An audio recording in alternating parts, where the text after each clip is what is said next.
ಯಾದಗಿರಿ ಜನತೆ, ಶಾಪೂರ್, ಸುರ್ಪೂರ್, ಈ ಭಾಗದ ಜನ, ಕುರ್ಮಟ್ಕಲ್ ಯಾವಾಗ್ಲೂ ಅಭಿವೃದ್ಧಿ ಪರ ಇರ್ತಾರೆ.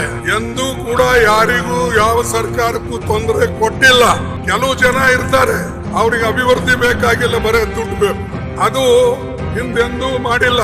ನಾನೇ 40 ವರ್ಷ 39 ವರ್ಷ ಇಲ್ಲಿದ್ದೆ.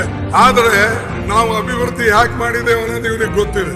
ಯಾವ ಕೆರೆದೇ ಆಗಲಿ, ರೋಡ್ದಾಗ್ಲಿ, ಲೈಟ್ ಇಂದಾಗ್ಲಿ. ಇಲ್ಲಿ ನಾನು ಬಂದಾಗ 5 ಊರಿಗೆ ಲೈಟ್ ಇತ್ತು, 5 ವಿಲೇಜಸ್. ನಾನು MLA ಆದ್ಮೇಲೆ 4-5 ಸಲ ಚುನಾವಣೆ ಆದ್ಮೇಲೆ ಪ್ರತಿ ಹಳ್ಳಿ, ಪ್ರತಿ ಒಂದ್ ತಾಂಡಕ್ ಲೈಟ್ ಮಾಡಿಕೊಟ್ಟೇವೆ. ಪ್ರತಿ ಒಂದ್ ತಾಂಡಕ್ ನಾವು ರೋಡ್ ಮಾಡಿಕೊಟ್ಟೇವೆ, ಕೆರೆಗಳು ದುರುಸ್ತು ಮಾಡಿಕೊಟ್ಟೇವೆ, ಲಿಫ್ಟ್ ಇರಿಗೇಷನ್ ಲಿಂದ ನೀರ್ ತರ್ತಕ್ಕಂಥದ್ದು ಮಾಡಿದೆವು. ಇವೆಲ್ಲ ಕೆಲಸ ಮಾಡಿದ್ದೇವೆ.